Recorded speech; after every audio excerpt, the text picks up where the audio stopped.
To this event on what's coming next in telecom. I'm Rob Atkinson, president of ITIF, and we've got a really great panel here this morning, and so we're going to jump right in. I'm not going to really read anybody's bios. They're going to be on the website after, by probably tomorrow morning. The video will also be on our website and on Randy May's website. So. We also want to thank Randy for Free State Foundation for co-hosting this with ITIF, and if folks back there, just feel free to just kind of scoot into the middle if you want. So I'm going to start with in order from that end down. So start, and what we'll do is we'll just have about 6 minutes of opening remarks from each speaker. We'll then have a little bit of dialogue, and then we'll have certainly plenty of time for comments and questions from you. So let me start by introducing them. I'll just then make a few opening remarks, and we'll get right into it. We'll start Stephen Teplitz, who's Senior Vice President, Government Relations with Time Warner Cable. And then James Spada, who's Professor of Law at Northwestern University School of Law, and his area of focus is telecommunications law. Randy May, President, Free State Foundation. Eric Klinker, who is the Chief Executive Officer of BitTorrent. And Jim Ciccone, who is the Senior Executive Vice President, External and Legislative Affairs for AT&T. And finally, Richard Bennett, who is a Research Fellow here at ITIF. All right, so I'm going to give you a complete history of telecommunications regulation in less than 30 seconds. 1996 Telecom Act, Brand X decision, reclassification to Title I in the last FCC, net neutrality becoming a big issue, Comcast case most recently challenging the FCC's authority, FCC broadband plan, proposed reclassification by the FCC to Title II with forbearance, and now Congress deciding that they want to take seriously the idea of writing legislation. So I think we're done. That's kind of the history of what's gone on, and now the real interesting question is what comes next, and in particular, what should come next. Do we need a rewrite? If it is a rewrite, should it be a surgical rewrite? What kinds of things should we really be focusing on? And in some ways, I think, as Richard Bennett has said, in some ways what really we're facing now, the central question really is, what should the U.S. policy be for the internet? We spent 4 or 5 years having this heated argument about net neutrality, highly emotional, but that's really only one component of this broader, I think, more fundamental question. And so I think that's in some ways what we want to address today. So with that, I'm just going to turn it right over to Steve. Thank you, Rob. And I'd like to thank you and ITIF, as well as Randy and the Free State Foundation for inviting me. Grab the microphone for you. Thanks.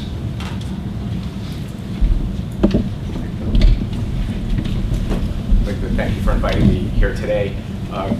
Both organizations always do a great job of stimulating discussion, and I'm often in the audience for these panels, so I'm glad to participate today and hope that I can provide some insight from the cable operator perspective. Before getting to what's next for net neutrality, I do think it's important to put it a little bit into context and maybe provide a little deeper dive than Rob's 30-second summation of the world, although that was actually pretty good. So I'd like to talk very briefly about where we've been and where we are now before getting to what I think is the best path forward. So in figuring out where we've been, one of the first places is where do you start and how far back do you want to go? Net neutrality as a concept first appeared in 2002, but at its core, it's really a debate about the relationship between the appropriate, it's really about the appropriate role of government in regulating the relationship between network operators and those who use the networks. And that conversation is as old as the networks themselves. But as applied to broadband, the immediate forefather of net neutrality was the open access wars in the late 1990s. And we've been debating the policy and legal and economic consequences of government involvement in the internet and broadband ever since. And I'm going to go add a couple of details to Rob's summation. From a legal and regulatory perspective, we've really seen a drumbeat every year in this space. In 1998, Stevens report sort of kicked it off with the foundation. But then starting in 2002 with the cable modem order, we've seen every year some seminal order or decision that has really addressed these set of issues. So in 2004, you had the For Freedom speech by Chairman Powell. In 2005, which was a busy year in this space, you had the Madison River case, the Brand X decision, the wireline broadband order, and Chairman Martin led FCC's net neutrality policy statement. 2006, 2007, we have broadband over power line, and wireless broadband orders, the net neutrality NOI, the free press complaint against Comcast, the AT&T Bell South merger condition, leading up to the 2008 Comcast BitTorrent order. 2009 was the Internet Openness NPRM, and of course most recently the Comcast decision in the DC Circuit in 2010. So where we are is just a continuum in an ongoing and pretty long conversation. And of course I didn't even mention Congress, but they of course have had hearings and legislative initiatives in this time as well. So for telecom lawyers and policy wonks, it really doesn't get much better than this. But in the real world, it's instructive really to keep in mind what's been happening in the same time frame throughout all of this policy cycles.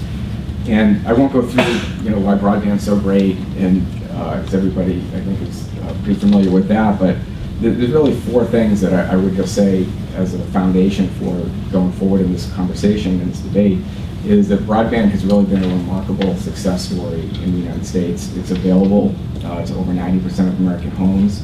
Speeds continue to increase and billions continue to be invested. Adoption and use continue to grow. And there's been no demonstration of anti-competitive behavior in any way that threatens the openness of the internet by network providers. So, where are we now? It's no real world problem, yet there's a continuing concern in some circles about internet openness and potential for future harm. The pending NPRM on proposing onerous net neutrality rules. This DC Circuit decision calling into question the FCC's legal authority to adopt those rules. A looming NOI that could lead to the reclassification of broadband, or parts of it, as a Title II service. And legal regulatory uncertainty that is casting a cloud over investment and job growth in this area. So that leads us to, I think, two separate but equally important questions. One is, what is the right policy framework? And two, what is the right legal foundation for that framework? And much of the policy framework debate has centered around the notion that consumers should have certain core protections with respect to their broadband services, namely subject to reasonable network management and needs of law enforcement. Consumers should have access to lawful content, run applications and use services of their choosing, and have the ability to connect devices that don't harm the network. There's also growing consensus around broadband providers should be prohibited from unreasonable discrimination, as well as offering enhanced transparency so consumers have accurate and understandable information of the services they're buying.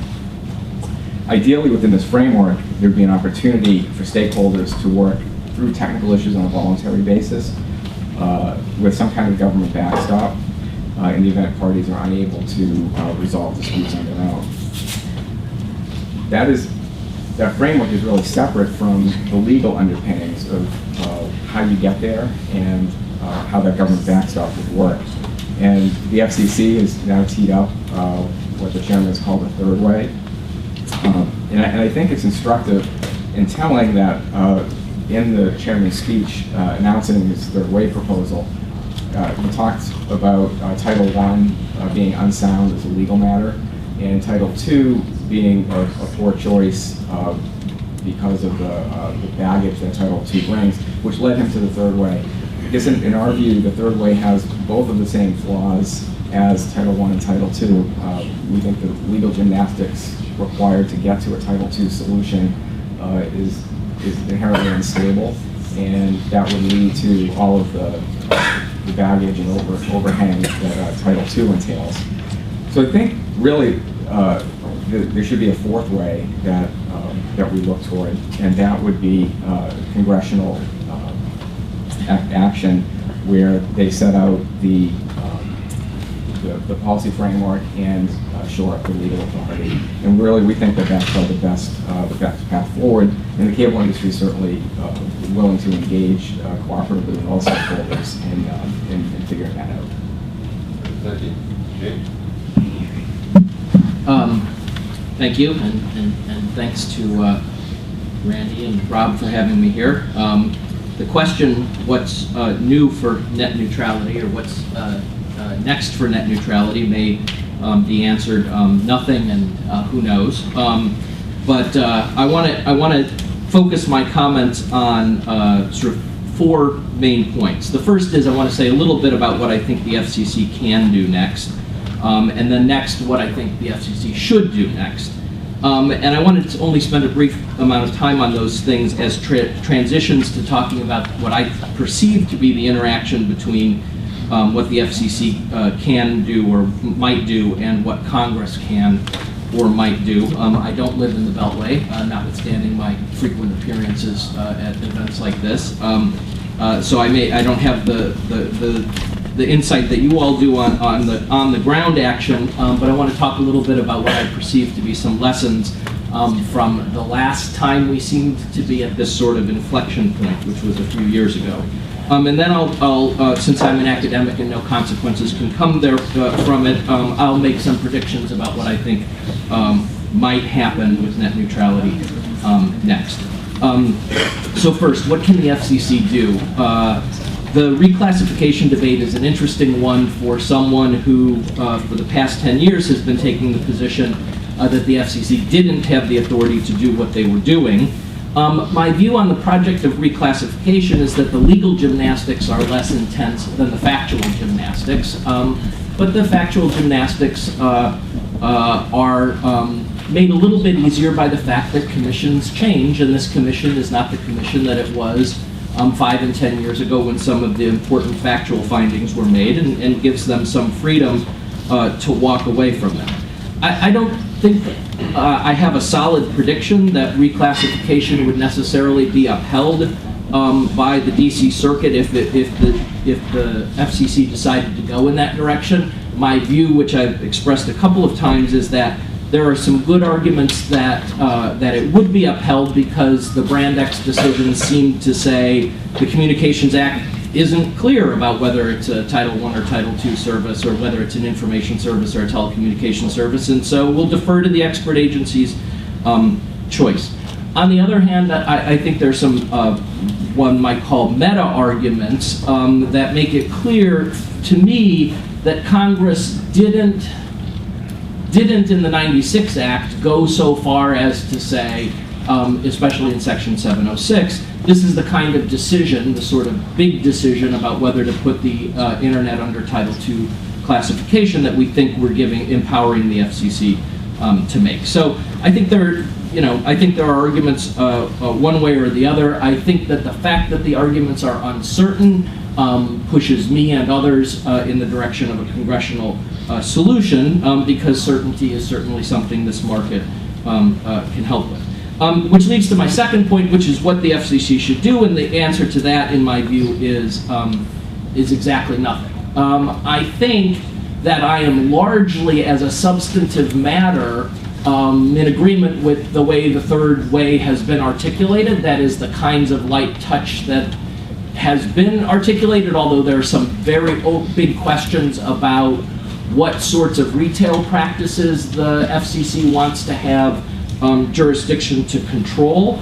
But in terms of light touch regulation, in terms of it being housed at the FCC, I'm largely happy with that, but I don't think that the third way solution, as it's been proposed to be implemented, is stable. That is to say, it depends so much on uncertain forbearance and uncertainly stable forbearance that a subsequent commission could retract, could change, that I don't think it's the kind of solution to bring certainty to this market. So how does this interact for me with what Congress is thinking about doing? I've given a lot of thought to this over the past few years. Randy and I and others spent a lot of time in the 2005 timeframe when Congress last looked like it was going to rewrite the Communications Act. Randy brought a copy.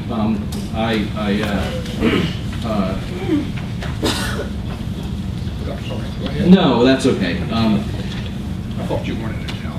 No, here's the problem. Here's the problem. There were a number of very good solutions being talked about for comprehensive rewrites of the Communications Act, and nothing that came out of Congress, even though it got that far, amounted to a comprehensive rewrite of the Communications Act. And I've tried to reflect on why the enormous amount of work didn't result in any actual legislative action. And again, I'm not in the Beltway, so I don't know what the real reasons were, but I think the academic reason that I've come up with was the Communications Act was already rewritten.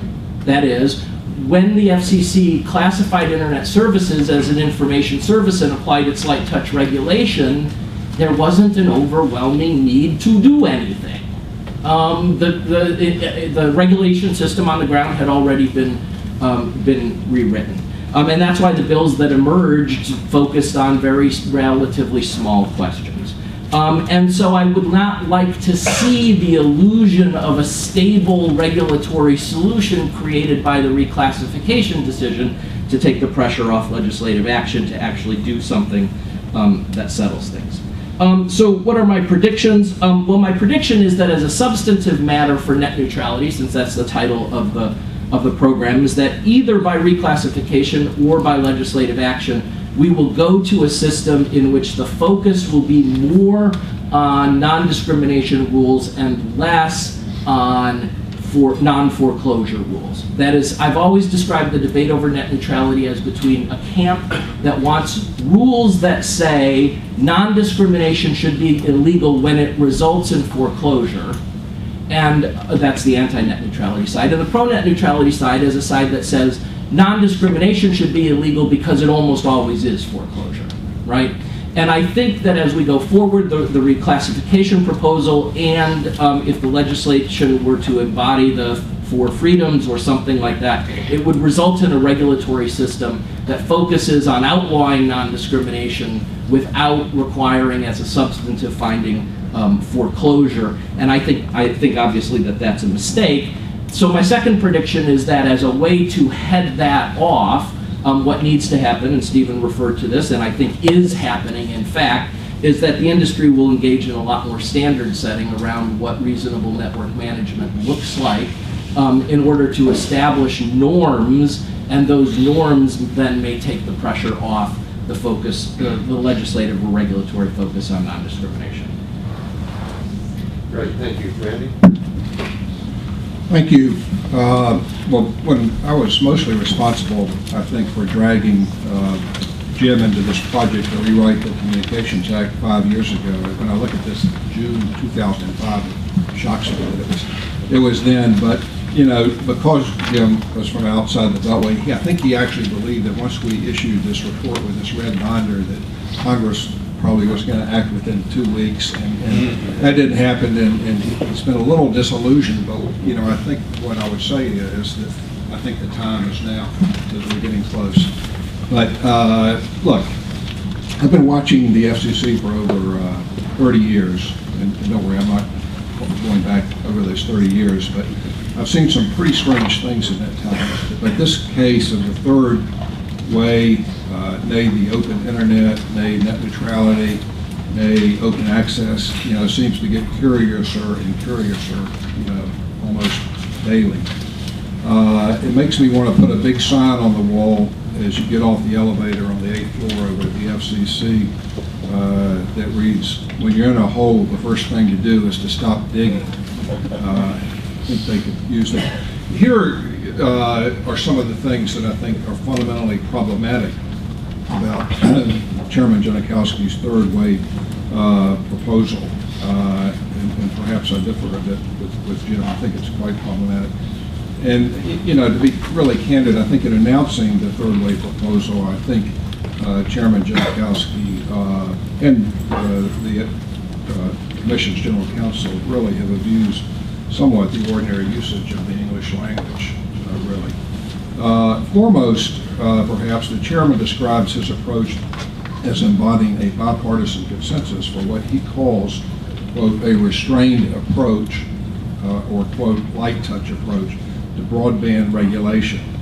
Now, I think, in my view, there is considerably more of a consensus for light-handed regulation than heavy-handed regulation of broadband.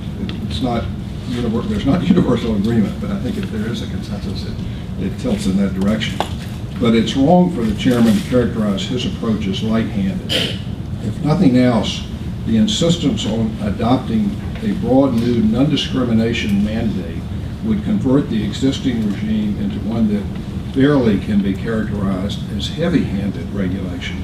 Enforcement of a non-discrimination mandate has always been at the heart of common carrier regulation, and in the past has never been thought characteristic of light-handed regulation.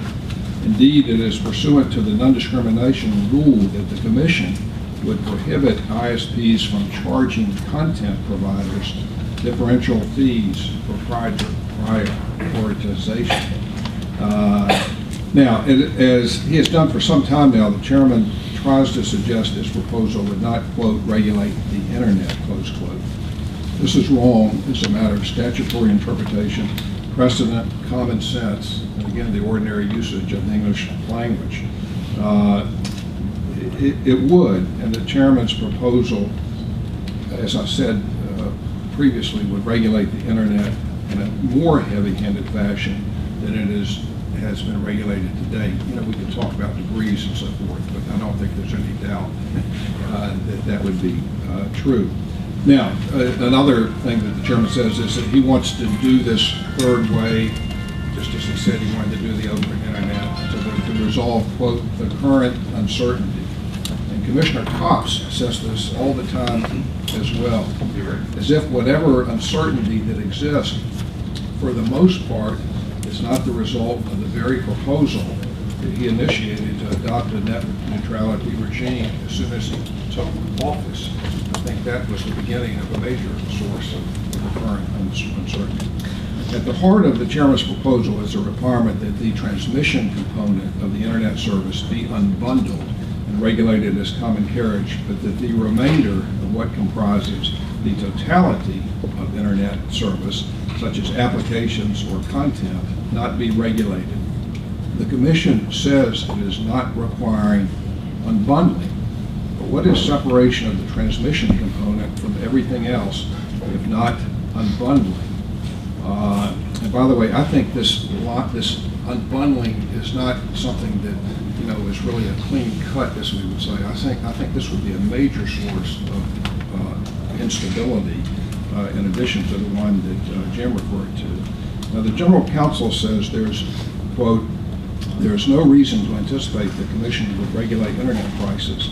This sounds, let me read that again, there's no reason to anticipate, close quote, the Commission would regulate internet prices. This sounds to me like the equivalent of a politician stating, quote, I have no present intention to run for XYZ office. The striking thing, above all to me, in both the chairman's statement and the General Counsel's statement on the third way, is that there's no reference whatever to market failure or any linking of the need for net neutrality regulation to the status of marketplace competition in either of those two statements.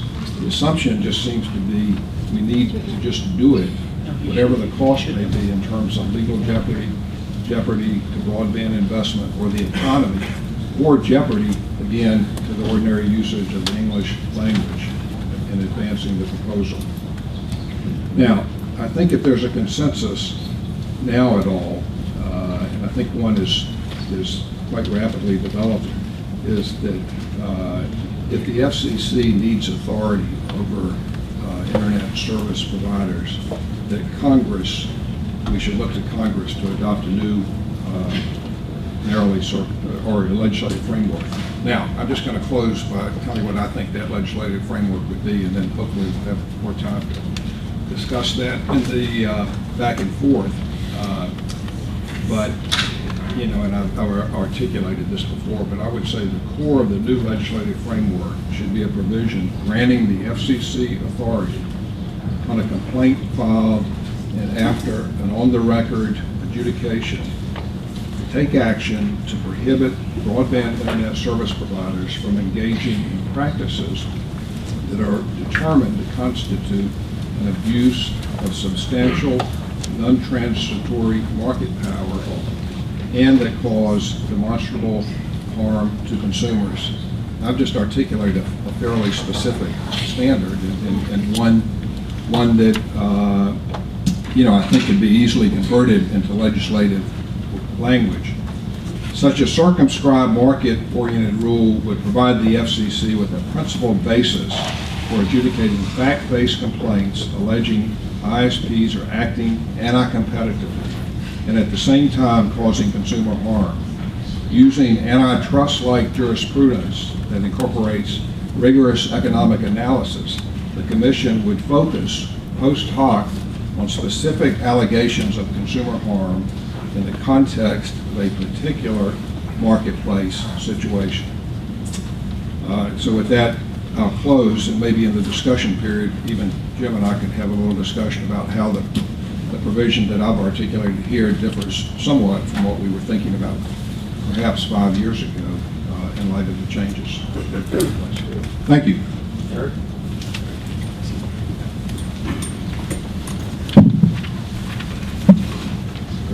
Thanks, Randy. That's interesting. I appreciate everybody for having me here today.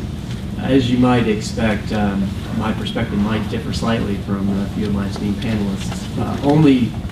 I would say only because we are, as a small company, very small, creatures of the marketplace. And we are also creatures of technology. So I cannot come in here and stand toe-to-toe with my colleagues on a policy debate or even begin to comprehend the inner workings of this small locality, despite the small amount of time I did spend here. But I think it is interesting, since we have been drug into this debate in a way as one of the parties in a milestone, our 30-year telecom history, a very small milestone perhaps. It's been interesting, our approach to the challenges that have come to light. And first and foremost, when the practices that led to the current debate, or I think maybe perhaps sparked some of the current debate around network management and throttling practices of our protocol in particular, our approach was one of not perhaps a policy debate, but let's talk to the ISPs and let's try to figure out on a technical basis what the challenge was. What was actually causing these practices? What problem were they trying to solve? And that led us to the very sound conclusion that consistently the rationale for these practices, ones that were quite discriminatory, at least against our protocol, were congestion. If you could solve congestion, and if you could, I'm blowing it away. If you could solve congestion, then you would be attacking the root cause of some of these practices. So we took, again, as technologists in a very small company, we said, well, let's try to take a market-driven technology solution to this problem. And we spent 2 years, roughly, amazing 2-year investment for a company of our size, in a new foundation for the protocol we call UTP. It's a new transport layer, and I won't bore any of you non-technical folks with technical details. But you could think of it in layman's terms as a protocol that essentially yields to other applications in the presence of congestion. So think of it like the cars that get out of the way for the ambulance on the highway. That's what this protocol would do for BitTorrent. And on the surface, this seemed like the perfect market-oriented solution. Because of the global nature of our peer network, we anticipated no performance impact with this congestion. And that should have led to users wanting it because, let's face it, the living room is a source of network congestion just as much as the access networks and the backbone are. And there is contention for my home connection amongst all of my family members, and perhaps not that unrepresentative of most internet users. And in turn, the ISP should want it because it would obviously reduce the impact that peer-to-peer could have on other complaints that users might have with the traffic, and ultimately they could potentially save millions in CapEx, and perhaps even at the end of the day, reevaluate their management practices as it relates to the protocol in question. So we undertook this investment, deployed it, spent years building it, testing it, rolling it out. We spent even more effort standardizing it with the inside the IETF, the standards body from the Internet, co-chairing a working group with Microsoft called LEDVAT to bring this technology to the world, so to speak. And finally, in January, we've deployed it to all 75 million active users of our software. A very market-driven approach, a big bet for us, really, if you think about it. The world of BitTorrent is hyper-competitive. There are over 60 other competing makers of technology, folks that we would compete with in the marketplace. Very little switching cost. So you can imagine this is no source of anxiety for us as we roll out something as fundamental as UTP. I think it does remain, however, a great testament to the power of market forces that we would even attempt such a bold maneuver in attempts to solve or head off what could have been other more drastic solutions, either continued discriminatory practices or heavy-handed regulation of the network. These are both, I think, extreme cases that we would like to find our own third way to avoid. And the final chapter in this exercise really has yet to be written. We have no doubt faced a serious amount of criticism from any number of folks from ISP-friendly tech blogs that ironically should want this solution to succeed, to users and folks in our own community that have had a sort of backlash against what we've done. So unfortunately for us, it is an all or nothing bet. And we are going to soldier on. We will continue to soldier on to mitigate and address all of the concerns of the users, to mitigate and address all of the concerns that exist inside the ISPs themselves. We do want to continue this great spirit of engagement that we've had with the providers, and as they've worked to address their own network management practices and also embrace new technologies like UTP. So I would just conclude, probably in something short of my allotted time, that the market and the solutions that we can bring into the market, I think, can be powerful solutions to these particular problems. And as technologists, we often think the power of technology can solve a great many things, and perhaps we are often wrong about that, but nevertheless does not dampen our enthusiasm for these approaches. And that we can transform just whole percentage points of internet traffic with the push of a software update is nothing short of amazing, even before you consider the 25 people working for me that are behind that operation. So it is amazing, and transformative change on the internet, as we all know, is very, very difficult. Look at the standards process, look at how slow things move.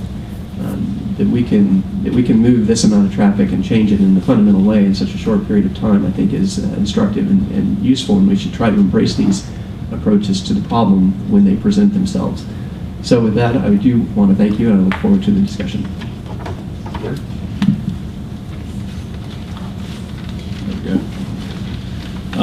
Hi, well, I want to join everybody else in thanking you for having me here today. I think there's an irony in the titling of the panel here. After the Comcast decision, what next for net neutrality? Because I think the irony being that the Comcast decision really changed what was a debate about net neutrality and what was the proper resolution to those concerns into a very different sort of debate. It's almost put net neutrality really in the background here. I think prior to the Comcast decision, we were headed toward what I think all of us felt was a consensus resolution to net neutrality. A set of principles that most of us in the industry felt that we could accommodate, we could live with. We've certainly lived with the 4 principles to this point. We've had no problem with adhering to them. We committed early on to adhere to them, and we'd have no problem doing that going forward. I think the chairman challenged us to consider 2 additional principles there. I think by and large an industry consensus emerged on those 2 things, and I think we were probably headed toward a fair resolution of that question through the FCC's processes. And then the Comcast decision came down. and that decision begat a debate over the FCC's legal authority to do net neutrality. That's really what the court decision was about. And so as a result of that, the FCC really had three decisions, or three options in front of it following that decision. It could have looked to the opinion itself, where the court was very clear that it wasn't reaching a conclusion about other assertions of authority under Title I, and that the FCC could come back on those grounds. There was practically an engraved invitation to do so. And many of us feel that they retained some authority there under Title I, certainly to do some of the things they've talked about in the National Broadband Plan, which was very, very important to them. But their first option was to assert authority under Title I. Their second option was, was to go to Congress. If a circuit court of the United States says an independent regulatory agency lacks the legal authority to do what it wants to do, the right and proper thing for that agency to do in that circumstance under our Constitution is to go back to the United States Congress and seek a legal clarification. That's that's set up, Article 1. That's what it exists to do. The FCC has no independent authority to create its own legal structure. It has to defer to the Congress to that. When a court says that you lack that authority, that's what you should do if you're an agency. So that was the second option. Unfortunately, I think for all of us, and they may conclude this themselves in the privacy of their own thinking, they found what was a third way. The real third way here was they decided to reclassify broadband under Title II. And by doing so, they changed what was, I think, a debate headed toward resolution on net neutrality into a very, very different debate about the FCC's authority, not just to do net neutrality, but its legal authority to regulate in the internet space writ large. And I think, unfortunately, that's the debate that is occurring today. That's what all of us find ourselves debating. It's less really about net neutrality than it is about that broad assertion of authority. I think it has pulled all the oxygen out of the room. I think it is deflecting what should be a debate about the National Broadband Plan, about spectrum, about a lot of other issues. And it's going to continue to do so because I think it's a rather sweeping action by the FCC and a rather sweeping assertion of authority, all to solve what was a fairly narrow problem about which most everyone was driving toward consensus. I think the reaction from the industry is predictable, probably, to them, but certainly it is very strong. And I don't think anybody in the industry is prepared to concede or accommodate themselves to the notion that the Congress somehow intended, when it drafted the '96 Act, to give the FCC authority to regulate internet facilities under common carriage regulation. I think the thing that may be surprising some people is how strong the reaction is in the broader public. When you have the Washington Post and Wall Street Journal editorial boards actually agreeing on a question, vigorously so, you have to at least perk up and wonder what's going on. And I think we've seen a manifestation of this recently with a variety of letters from members of Congress, House and Senate members, strong bipartisan basis. In the House alone, you've had a very clear majority of the House of Representatives saying to the FCC two things. Number one, we don't want you to do Title II, that this poses an unacceptable risk of jobs and investment. And point number two is the proper place for this question to be addressed is in the Congress itself. These aren't soft letters. These are very pointed. There's a lot of them, but they all make essentially those same 2 points. And I think that sort of refutes the FCC's logic in rejecting the option of going to the Congress. If you'll recall, they indicated that while they conceded intellectually that was probably the best long-term solution, they didn't feel it was possible in the short term, and they couldn't leave the internet somehow unprotected against abuses that aren't occurring anyway for some extra months.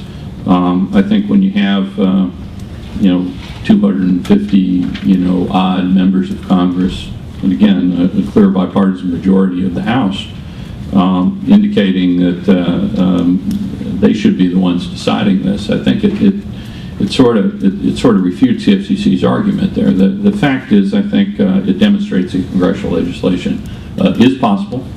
I think it's also becoming obvious to the FCC as they go down the Title II path that it entails more and more questionable legal maneuvers that cause this scheme to resemble a house of cards, or something constructed by Rube Goldberg. It also becomes more and more obvious this does involve regulating the internet. When you regulate the networks that comprise the internet, it is a network of networks after all. That's how it's defined. When you regulate those networks, you are indeed regulating the internet. And I think that assertion itself by the FCC is at odds with congressional intent. No one can find any statement in the Communications Act or in the legislative record that indicates that Congress ever intended to give the FCC this authority. In fact, far from it, they said the opposite.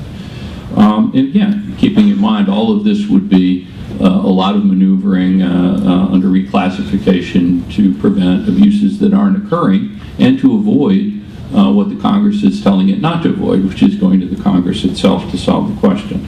So I think the solution here is becoming more obvious, I hope, to the FCC itself, and that is that congressional legislation is possible. It's much cleaner, it's much clearer. It can be done on a rifle shot basis. It can give the FCC the authority to enforce its broadband principles, no more and no less than that. And I think it's appropriate for the FCC in this circumstance, I think, to show some regulatory humility on this question and to defer to the Congress on this question. It's a challenge speaking last on a panel like this to come up with something that hasn't already been said. I guess that's one way to do it. Yeah. I want to put some of the previous remarks in context a little bit, because we had some pronouncements on the legal and policy side, and then also on the technical side from Eric, and how these things fit together, I think, is important. Net neutrality movement, the way I characterize it, is coming up on its 10th anniversary. In December of 2000, Larry Lessig had a conference at Stanford on the policy implications of end-to-end, which I think was kind of the formative thing in the event in the net neutrality movement.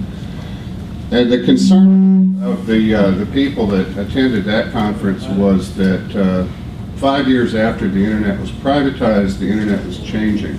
And they were concerned that what had been an academic research network for the first 15 years of its life was changing in ways that they were concerned about. Not necessarily all of those ways were not necessarily bad, but there were some fairly major changes taking place as a result of the privatization of the internet and of the proliferation of new applications. So there was this kind of internet community, pretty much old-timers from the internet community, guys that had been involved in the development of the original protocols in the late 70s, who were concerned about changes that were taking place and that the internet of the future may not be like the internet of the past.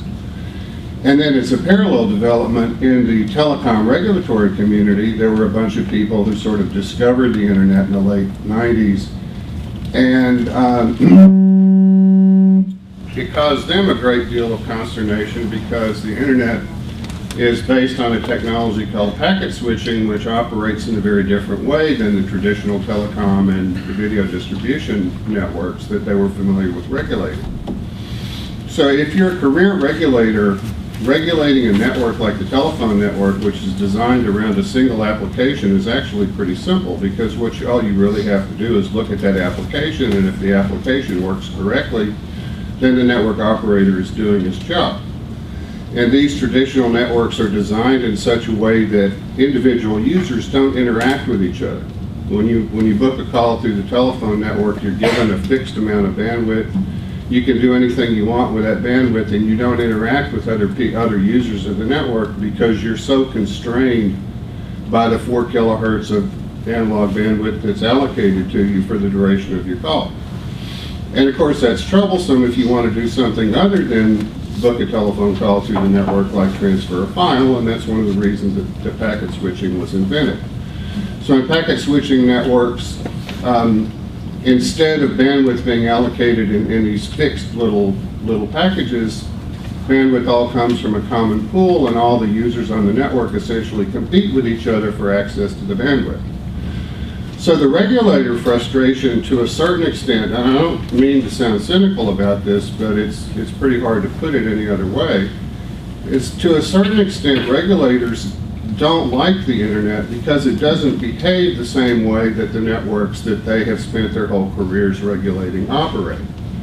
And so one way to look at the net neutrality movement from the regulatory perspective is an attempt, perhaps unconscious, on the part of career regulators to force the internet into the mold that already existed for telephone networks, and that's embodied in Title II. But in order to achieve the maximum utility out of the internet as a technical matter, what we actually have to do is develop even more sophisticated methods of determining which application and which user is going to be successful in the competition for bandwidth that takes place millisecond by millisecond on the network. And this is one of the reasons that the BitTorrent folks invented UTP, because a UTP is a recognition of the fact that applications are not all equal with respect to their demands for bandwidth, their demands for latency, and so a negotiation can take place between applications such that bandwidth is allocated in a manner that satisfies more people more of the time. And if you're selling products into this marketplace, it's in your interest for people to adopt your technical solution.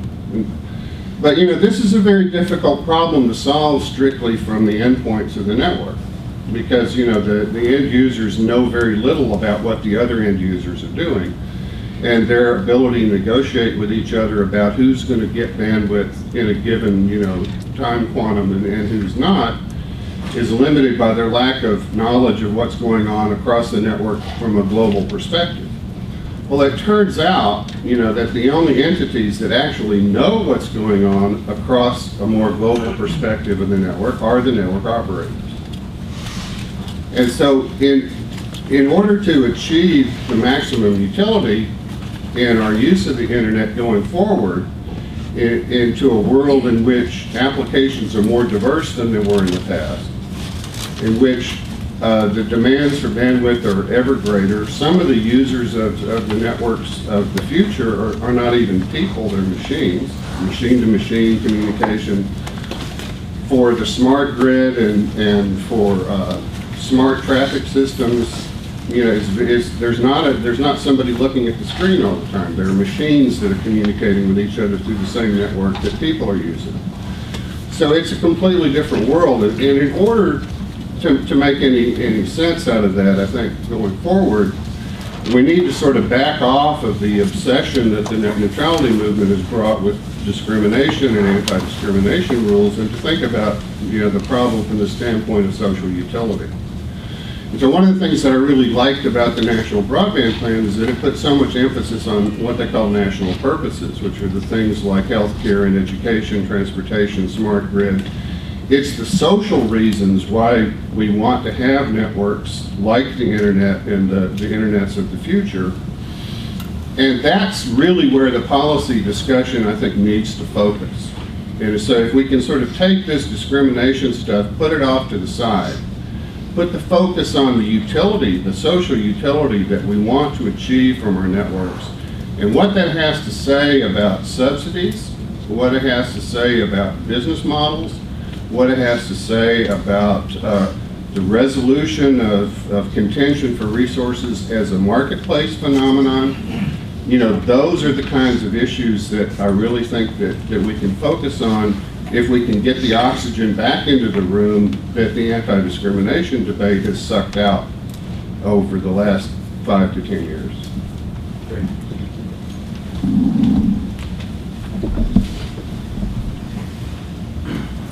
So I want to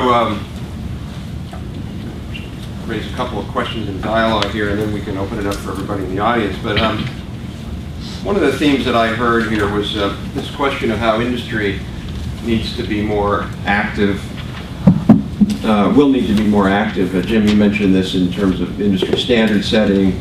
Eric, you mentioned in terms of what you're doing with UTP, and Richard, you mentioned it. You know, I'm struck by the fact that anybody could criticize BitTorrent for what you're doing, which to me suggests that so much of this debate has nothing to do with reality, but everything to do with religion. And the sense of just you know, pipes have to be stupid and all bits have to be equal. Even when a provider of an application is doing this on their own, this is somehow, they've somehow been forced to do this, or they've lost their way or whatever, and we need to protect you from yourself by regulation. So I guess first question would be, if as we move forward, and the consensus appears, I would say, some sort of surgical congressional action taken fairly quickly, what in that framework, should there be a place carved out for some kind of industry not self-regulated, but industry standards process? Or how does that work? Should there be any sort of mention of that in the legislative framework?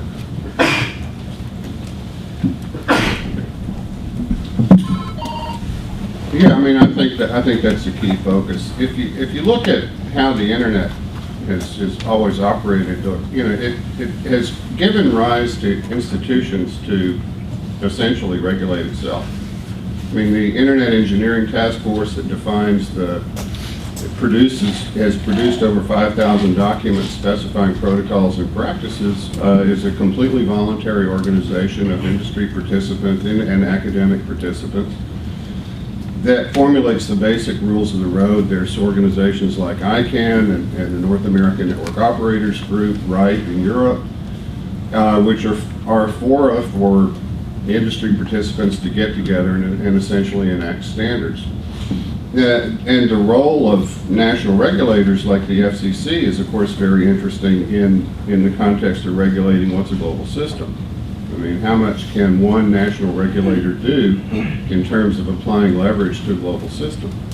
And so probably the proper way for this to happen is through development of new institutions for what some people call co-regulation, where the industry participants have a backstop in terms of government. And it's not just the United States government. Other governments would have to participate in this as well. I mean, clearly, you know, within the United States, we can do some things about the terms of service for broadband offerings, but we can't really look at the internet or do much with the internet as a whole. So new institutions like that have to be developed, and Congress can certainly help. Randy? Well, I mean, I'm not sure how much Congress could actually help in terms of addressing in a new statute itself, you know, the self-regulatory mechanisms. I don't want to be misunderstood. I think it's important that those self-regulatory mechanisms be developed and that can be useful. But if Congress tries to legislate in that area, it might just crowd out, or it might take some of the breathing room out of those mechanisms. Here's specifically one thing that perhaps could be done, and the type of framework that I proposed when I talked about the FCC acting upon a complaint filed claiming there's been an abusive practice. Congress could require that before such complaint was filed, or before it was acted on by the FCC, that there be resort to some mechanism like mediation or arbitration, and that there could be a body perhaps recognized that would handle those types of complaints first. You wouldn't want to have it set up so it's just a complete, complete diversion from the FCC ultimately addressing it, but perhaps that's the way you could incorporate some type of mediation or self-regulation consumer process into specifically a legislative provision. Let me just drill down one more and then we'll open it up. Randy, you alluded in your, you had a post earlier, maybe a month ago, that was very interesting, your proposal for this sort of adjudication process. What do people think about that? Should the statute, assuming there will be one, should it be focused on this adjudication process to allow participants in the process to have some certainty and some recourse? Should it do more than that? If it is an adjudication process, what's the right standard for finding harm? Do you want to respond to that? I mean, I think there's a general sense that ex post remedies and adjudications have a lot to say for them as opposed to highly reticulated rules. I don't perceive a lot of motion towards highly reticulated rules, but the devil's in the drafting, as it were. Here's what I think about adjudication as a sort of meta-institutional matter. One of the big debates that I've always had with myself is whether the better location for this for regulatory authority would be in the Federal Trade Commission or the Federal Communications Commission. I've always resolved that in part on the basis that there's private complaint authority in the FCC and not in the Federal Trade Commission. If we adopt any regulatory or legislative solution that relies on the FCC doing complaints, the infrastructure for doing those complaints needs to be substantially overhauled in the FCC. And I think there's a consensus about that as well. I mean, you're going to need just a different sort of enforcement procedure or complaint procedure there. So I think those issues cannot be separated. Whether I have never gone so far as to say an emphasis on complaint procedures means that rulemaking authority ought to be entirely withheld. I'm perceiving that Randy is trending in that direction, although I don't want to speak for him.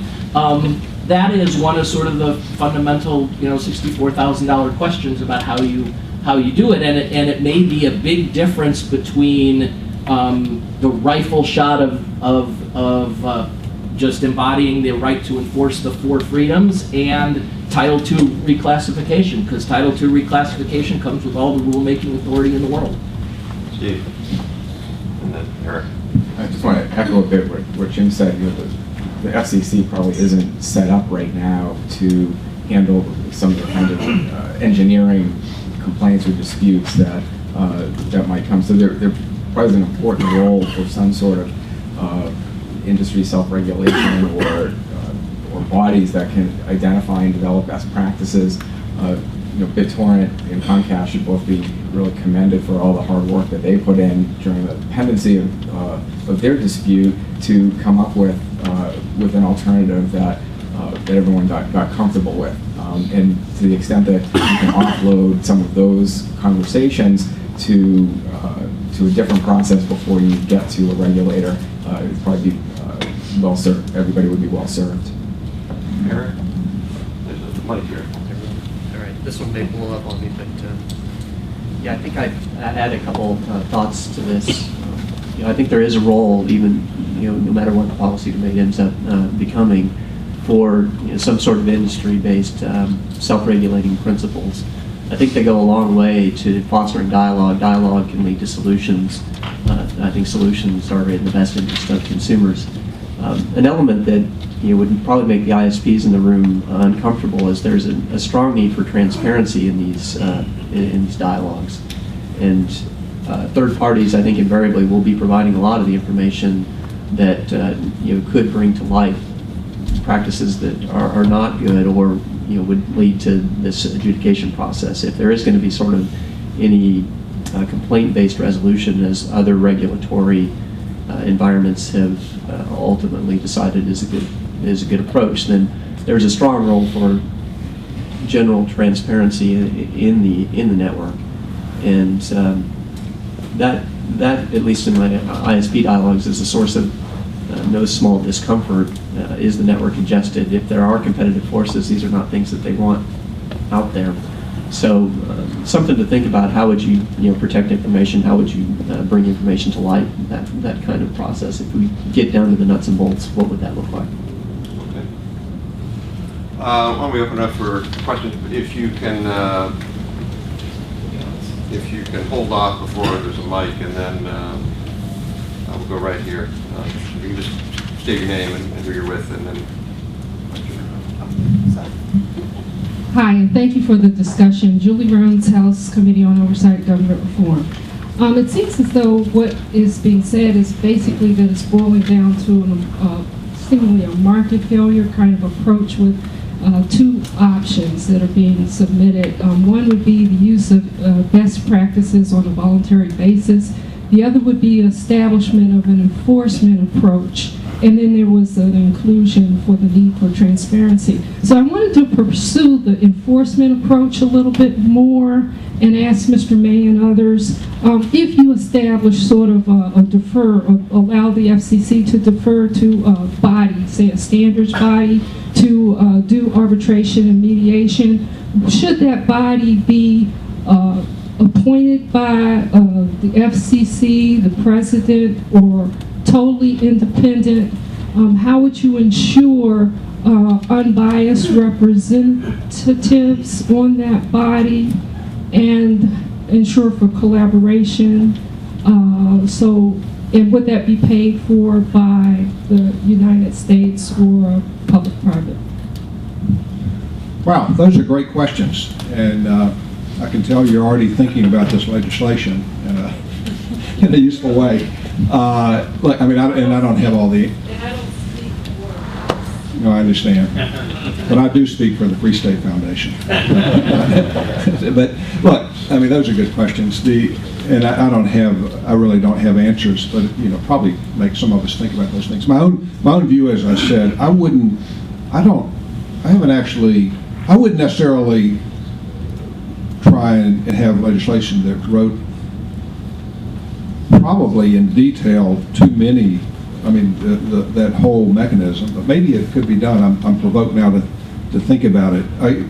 But I do think, having been written about and practiced and been involved in administrative law, regulatory practice for a long time, that there's an important role here to try and use these types of conciliation mechanisms, mediation, self-regulation types of things, but also I'm saying that after that, in order to resolve this issue at some point in the right way, that I'm not opposed to giving the FCC some authority, if it's the type of circumscribed authority that I talked about. Jim, and then Jim. Yeah, I think our answer would probably be all of the above. I think first of all, the role of a private sector body, I think, is to do what the industry frankly hasn't done terribly well to this point. And I think there's a reason for that. I mean, 5 years ago, these were very different industries. Technology and the internet have caused everything to converge into one internet ecosphere, which depend on the other. I think some may not want to recognize that at times, but we do depend on each other's health and the ability to make returns on the investment, and everybody continuing to invest together in this sphere. What we've lacked, though, I think, are the type of high-level technical interactions between the different players in this ecosphere, so that they can identify and hopefully solve problems before they actually become complaints at the FCC. And this is the ideal. I mean, the ideal is to have a situation where things are running so well that the different members and participants in this ecosphere, and consumers are all treated fairly in the process. There's enough consensus that develops that complaints and abuses simply never reach the FCC. This is really what we should strive for.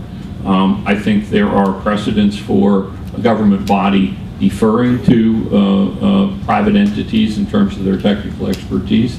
Federal Trade Commission certainly does this as a routine matter in regulatory proceedings, and so there's no reason the FCC couldn't do that as well. And I think if you combine that with, again, the type of rifle shot authority for the FCC to simply do this much and no more, do what the chairman says he feels he needs the authority to do to preserve the open internet, take the 4 principles, maybe add transparency, and I think the consensus discrimination principle, and I think that's probably sufficient authority for the FCC. If there are abuses that simply can't be worked out within the industry itself. I'm not sure my answer isn't none of the above.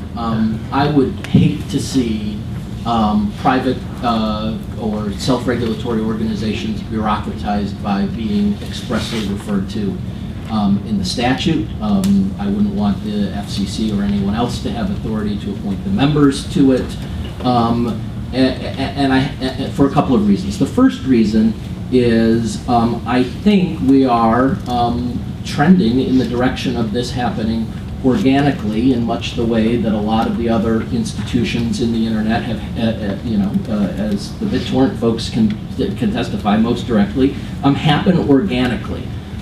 In part, it's a reflection of the maturation of the internet. In part, it's a reflection of the regulatory threat, and so self-regulation arises in response to regulatory threat in a very organic way.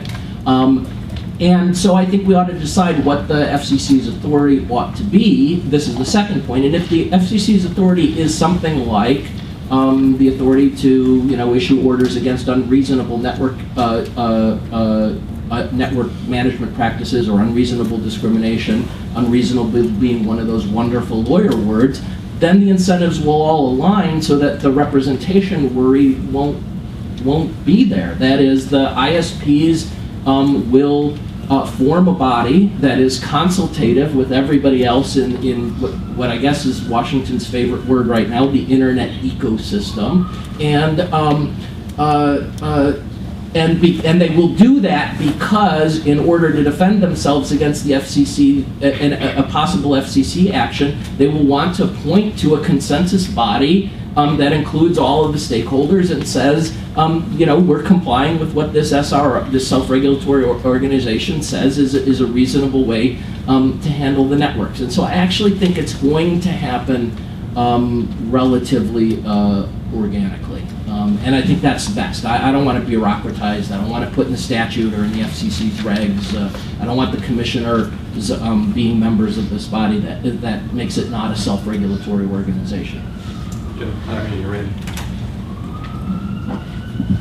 I noticed that Jim was referring to the ecosphere. First time I've heard that. And offline, I'm going to ask you how that differs from the ecosystem. But anyway, look, I want to make a point now, and differ maybe a bit from my friend Jim here on something more substantive, and probably maybe others on the panel, because the word discrimination keeps coming up, and I want to make sure this gets out today.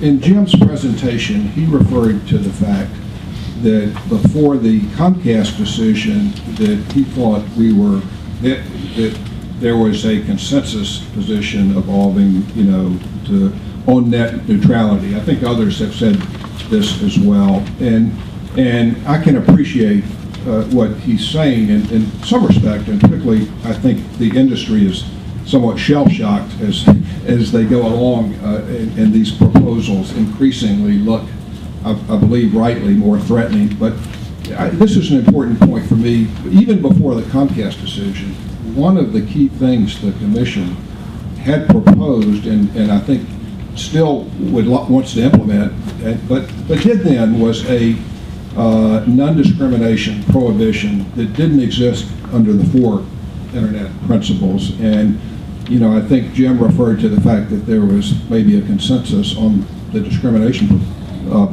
principle, and I think perhaps this Jim also did. But I have to say, from my perspective, and as someone who's watched this a long time, litigated a lot of cases under the 202 discrimination principle, I think it has the potential to be very harmful, likely to overregulate, difficult to cabin in. So I understand we're in a even potentially worse situation now with the reclassification, of course, but I just don't want the record to reflect that everyone here, or at least that I think that what the commission was proposing before Comcast was in any way satisfactory, because I don't. Quick response, and then I'll go to Scott. Yeah, I just want to be clear on the discrimination point. I mean, as Randy I think knows, we disagree strongly with the proposed non-discrimination language in the FCC's NPRM. It was absolutely too broad, overreaching, and unworkable in practice. The consensus that I was referring to and that I think is forming is reflected more in what a lot of us are calling the harm standard. And that was really embodied in some letters that have been exchanged in there. I think some public statements by a variety of companies, and I think it's designed primarily to be based on the concept that if competition isn't harmed, if consumers aren't harmed, if the practice isn't unreasonable, then the FCC shouldn't care. The FCC shouldn't get into trying to micromanage how networks are run if nobody is hurt in the process.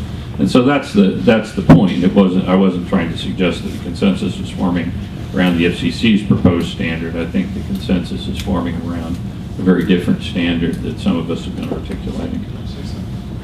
Okay, quick question.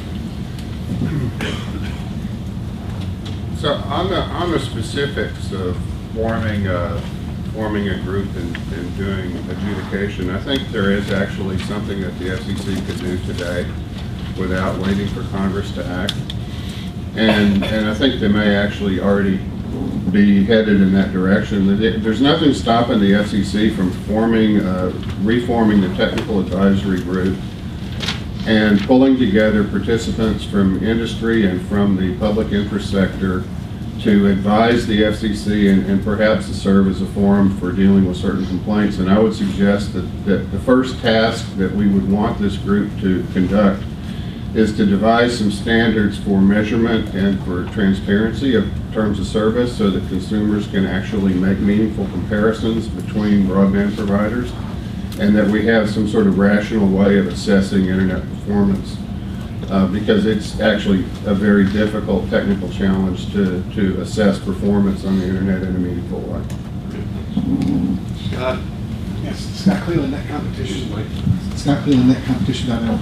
I wanted to piggyback on something you said about the third wave being unstable, in the sense that everybody agrees that you can forbear, but you can unforbear, and that is what people think is the main instability. I'd like to see if you agree, or if others agree, that there is an instability in the sense that Section 201 and Section 202 are really foundational, on which most all of the other sections are built upon. And when you remove them, and people then come in and say, I want to start with 201 and 202, they will naturally lead to having to create, through FCC fiat, basically what was done through Congress to resolve many of these issues. And so it's a way of basically opening up blanket authority for the FCC to legislate many of the sections that they forbeared from. Jim?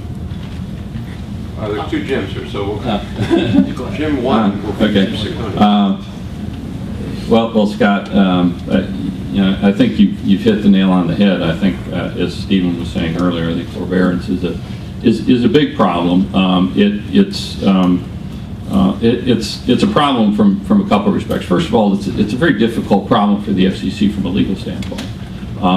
You have to actually go in. I don't think they could go into the court and argue that we reclassified because we didn't like your last decision, although their press releases seem to indicate that that's exactly what they're doing. They haven't really laid out a rationale based on the competition in the market and what's changed since the last decisions they've made in this area, but they need to do that. Well, to forbear, you actually have to demonstrate, though, as you know, that there's competition in these areas. And therefore, that you can forbear on this. Put aside the fact that it's subject to the whims of a 3-2 vote at any given point in time. I think the other point is that we keep hearing about pricing regulation. Okay, as you know, and as Stephen and Randy know very well, that's in Section 201. They're not talking about forbearance on Section 201. This is the heart of common carriage regulation. They are not talking about forbearance in Section 201. That's where the pricing regulation is. When they speak of not subjecting the industry to pricing regulations, in essence, they're saying, we're not going to forbear on 201. You're just going to have to trust us that we're really not intending to regulate prices. So on top of the trust us that's embedded in the whole forbearance process, okay, they're saying, okay, and even where we're not going to forbear, just trust us that we're not going to subject to these regulations. Again, it piles on itself in a way that's very unstable. I think it's a very good word Stephen used. And keep in mind, this is all designed. This Rube Goldberg approach is all designed to deal with a relatively narrow problem of jurisdiction and authority. Okay. And so it becomes more and more complicated for this commission. Let me give you one other quick example. They can't touch ISPs. They cannot enforce net neutrality simply through reclassification, because they're not talking about touching or reclassifying, what the ISP does.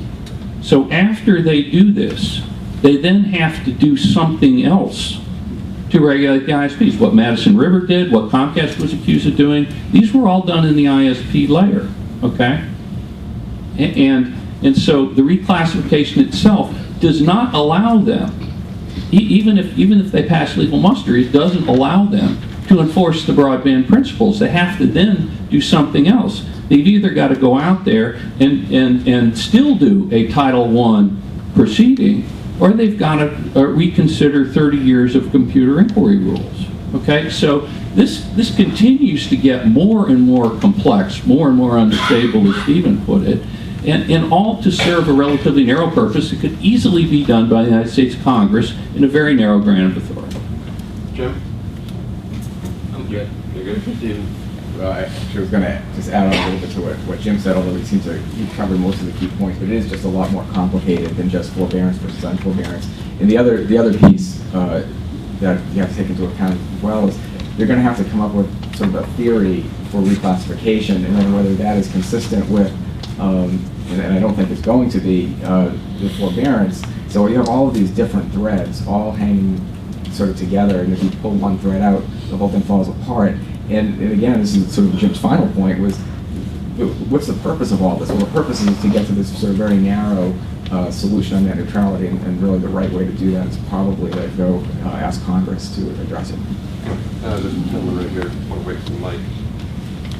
Let's see if we can keep answers pretty short. Maybe we can get one more question in. Jason Schenker with Strategy Advisors. I thought the point of and there not being a good mechanism for end user negotiation of priority was really important, and the solution, the market-driven solution that Eric's company produced, was a step in the right direction.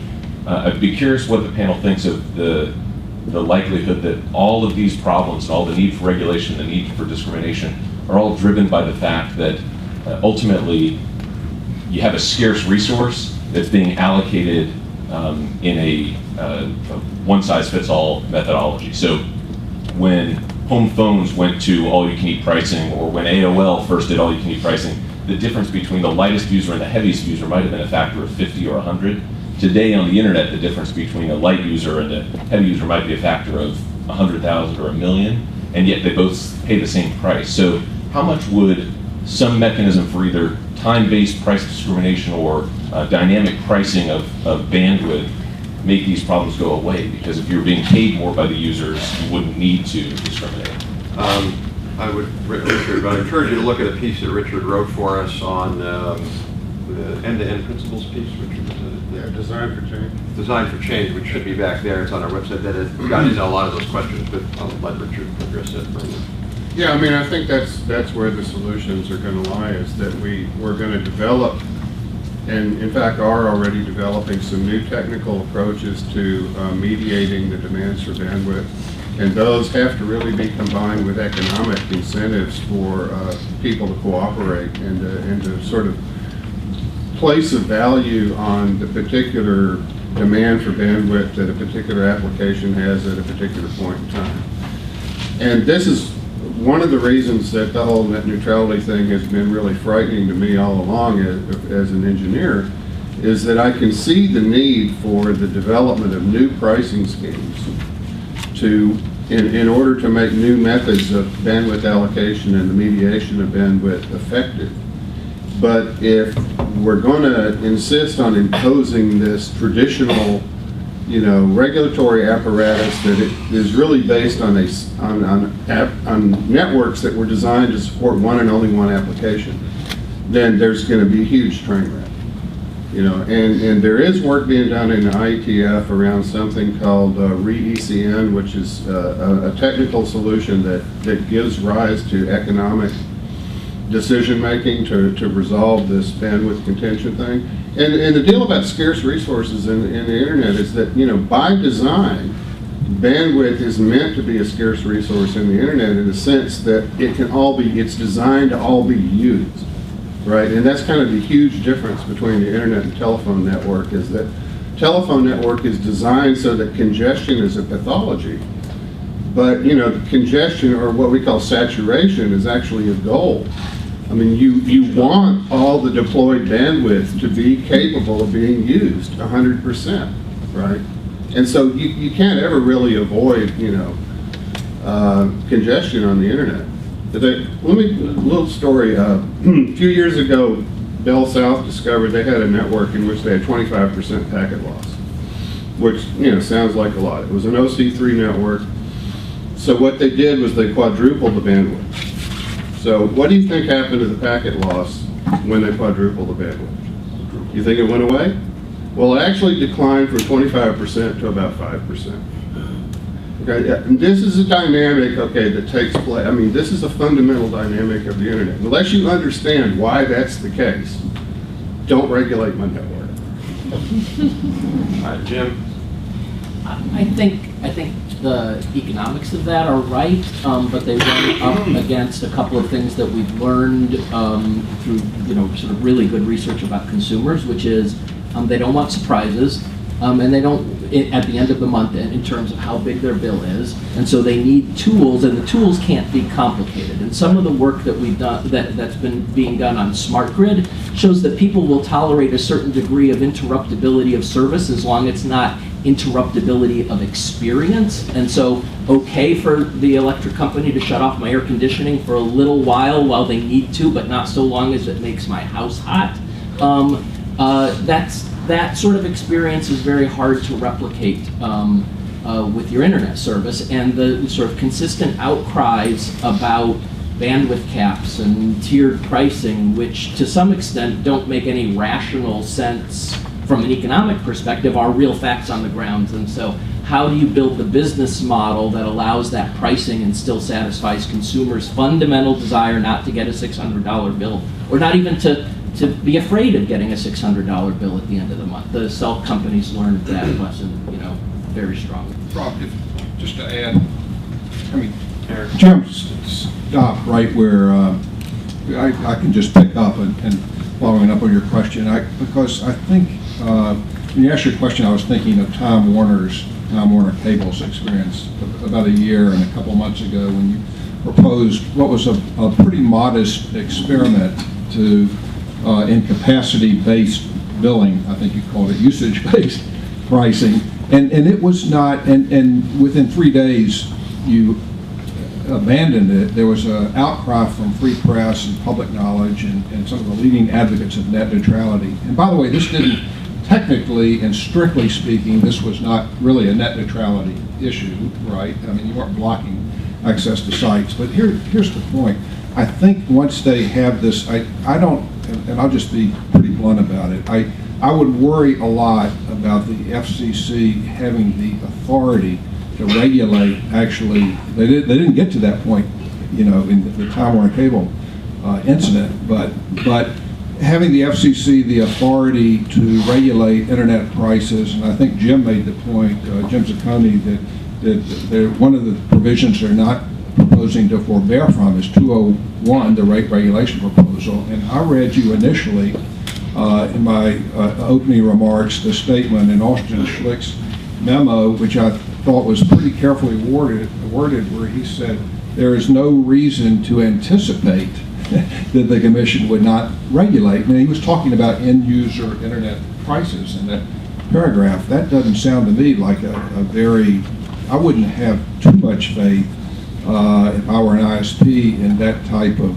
statement that there's no reason to anticipate rate regulation. Randy, we're going to wrap up, but I want to let Eric have the last word because we're just a couple of minutes over time here. Yeah, I mean, that question could probably foster an entire panel on its own.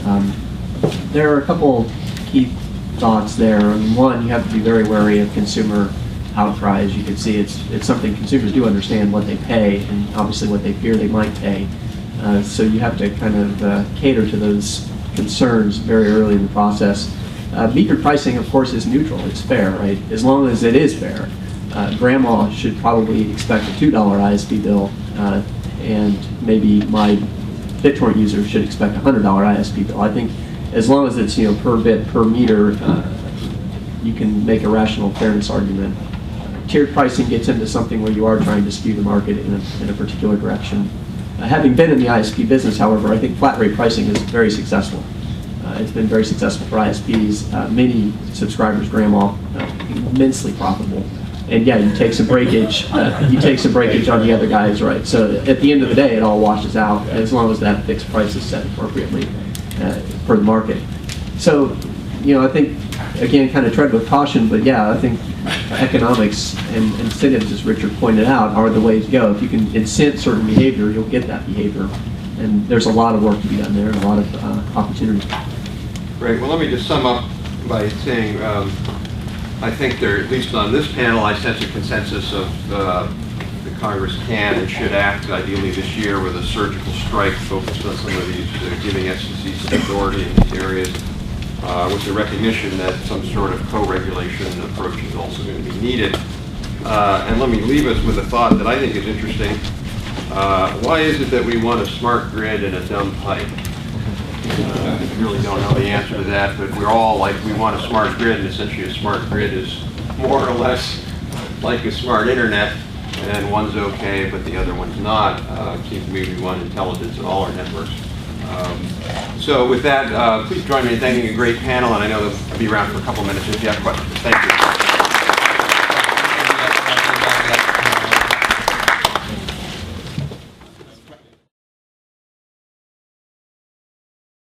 A colleague of mine, Eric Bernholson, has written with Adam Sanders, Wired for Innovation, How Information Technology is Reshaping the Economy.